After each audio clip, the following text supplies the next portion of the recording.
Autant peut faire le sot celui qui dit vrai que celui qui dit faux.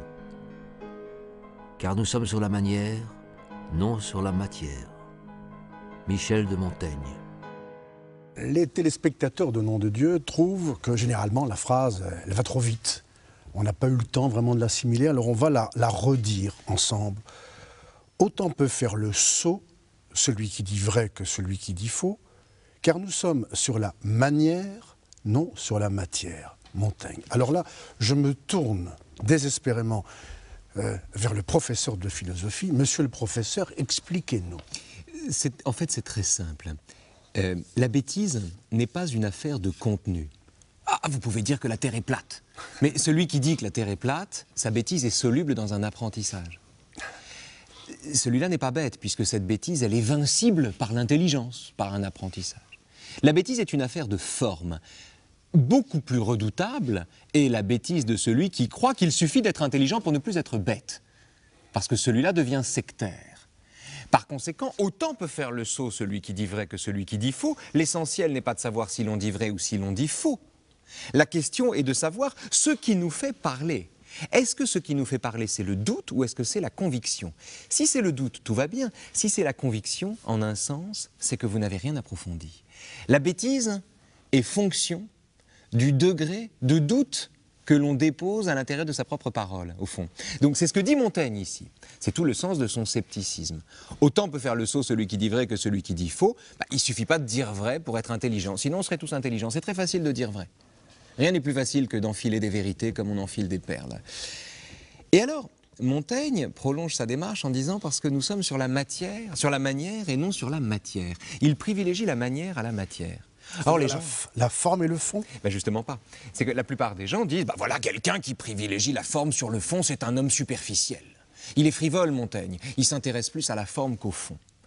Alors qu'en réalité, ce qu'il distingue, en distinguant manière et matière, avec cette belle homophonie, ce qu'il distingue, c'est pas la forme et le fond.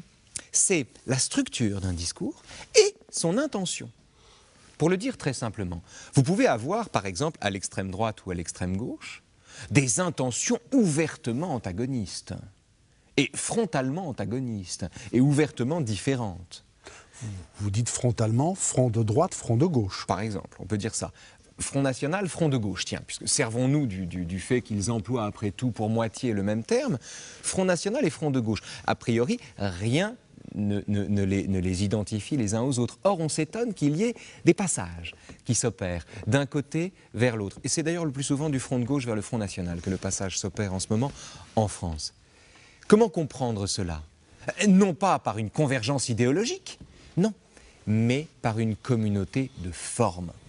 Une pratique commune de l'outrance, une façon démagogique ou poujadiste de considérer qu'on est gouverné par des gens pourris ou par des gens incompétents, un discours qui revient et qu'on retrouve de part et d'autre. Mais ça n'est pas le contenu du discours, c'est la forme. Le sentiment commun, communément partagé par le Front de gauche et le Front national, qu'il suffit, pour donner aux gens le sentiment que l'on dit vrai, de brandir une sorte de franc-parler. En vérité, le sentiment que l'histrionisme suffit à faire croire aux gens qu'on leur dit la vérité. Bref, il y a là des points communs qui sont beaucoup plus profonds que des points communs idéologiques, qui sont des points communs de forme, qui sont des communautés formelles. Et c'est ce que Montaigne pointe dans cette phrase. Et donc, selon lui, on peut très bien être l'invité de Nom de Dieu, être un éminent philosophe et être un sot. Être un con, oui, bien sûr. Bien sûr. Si vous voulez, la culture n'est pas une garantie. Montaigne dit qu'il se méfie bien davantage des érudits qui, étant érudits, ne doutent pas de savoir, que des ignorants qui, étant ignorants, ne savent même pas qu'ils ignorent.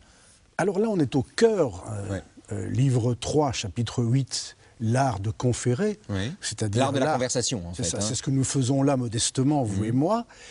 Et une idée centrale, chez Montaigne, que vous partagez, je crois, est que penser, c'est penser contre soi-même. Oui, c'est une intuition que Montaigne a empruntée à Platon, à la toute fin d'un dialogue de Platon qui s'appelle le Thé et Tête. Socrate décrit la pensée comme un dialogue de l'âme avec elle-même. Et on a souvent dit que penser, c'était penser par soi-même. Mais en général, penser par soi-même, c'est penser tout seul. Et penser tout seul, c'est le plus souvent penser comme tout le monde. Mais penser contre soi-même, se faire constamment à soi-même les objections que d'autres pourraient vous faire, être pour soi-même le critique le plus exigeant. Montaigne prend une métaphore intestinale, pardonnez-moi. Montaigne considère, il dit, notre ordure, c'est-à-dire nos excréments, devrait, si nous étions en bonne santé, nous sembler plus détestables que les excréments d'autrui. Or, c'est exactement l'inverse qui se passe en général. Les seuls qu'on supporte, ce sont les siens. Or, Montaigne enseigne exactement l'inverse. Il enseigne cette façon de se distinguer de soi, de se séparer de soi, au point de se faire à soi-même les meilleures objections. Penser, c'est penser contre soi-même. Ce qui, en termes politiques, donne des choses formidables.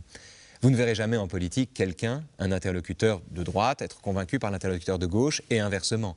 Les gens ne sont pas là pour être convaincus l'un par l'autre. Ils ne sont pas là pour dire à l'autre « vous avez raison ».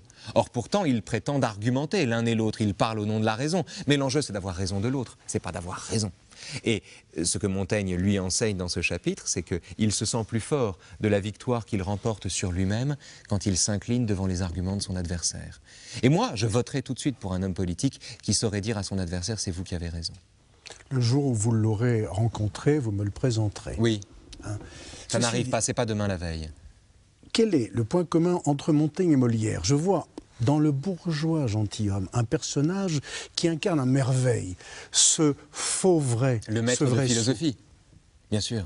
Alors, pour mémoire, hein, on est au premier acte du bourgeois gentilhomme, puisque vous en parlez, le maître de philosophie, le maître de musique et le maître de... Oh, je ne sais plus comment il Ses s'appelle. chers collègues, comme il les appelle. Oui, ils sont en train de se disputer sur la supériorité la plus éminente des sciences, au fond. Et chacun, évidemment, prétend que sa discipline l'emporte sur les autres. Arrive le maître de philosophie qui leur dit « Calmez-vous, mes amis. Qu'est-ce que cela? Pourquoi vous énervez ?» Et puis, les autres continuent à s'engueuler. Puis au bout d'un moment, le maître de philosophie rentre dans la danse et dit « Écoutez, vous êtes quand même bien impudent de faire valoir vos disciplines médiocres, la danse ou la syntaxe, etc., alors que j'enseigne la philosophie. » Et lui-même se montre sot au carré, imbécile au carré, dans la mesure où c'est un imbécile incurable. C'est-à-dire que c'est un imbécile qui pense qu'il est guéri. Et ça, c'est insoluble.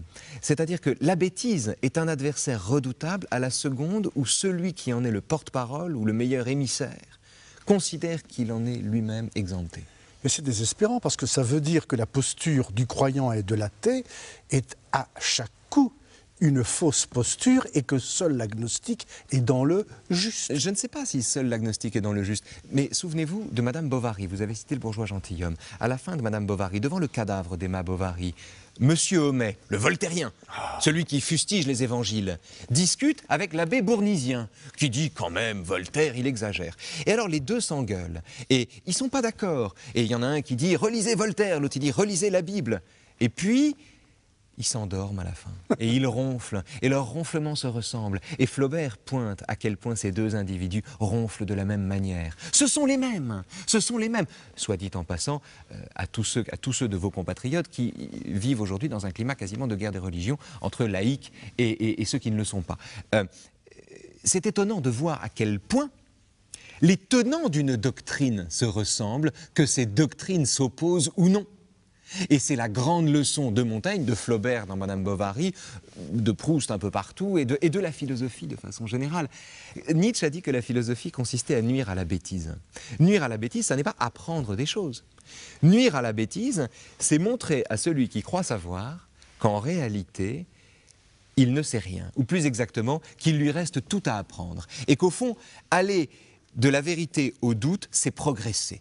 Qu'un progrès se mesure non pas par l'acquisition d'une vérité, mais à l'acquisition d'un doute. Si je vous dis que j'ai la vérité, vous me répondez? Si vous dites que vous avez la vérité, que voulez-vous que je vous réponde? Je croyais que vous alliez me dire tout simplement, monsieur, vous êtes un imposteur, vous trafiquez la vérité. Non, parce que je ne suis pas un juge, et qu'il se peut très bien que vous ayez la vérité. Mais en revanche, l'erreur serait de croire qu'en ayant la vérité, vous possédiez quelque chose, et vous en soyez le détenteur. Et surtout, que cette vérité soit également un bien, ou une vertu, voire une beauté. Il existe des discours tissés de vérité qui sont des discours d'une platitude insondable, qui sont plats comme des trottoirs de rue. Il ne suffit pas d'avoir la vérité pour, en un sens, être débarrassé de sa recherche.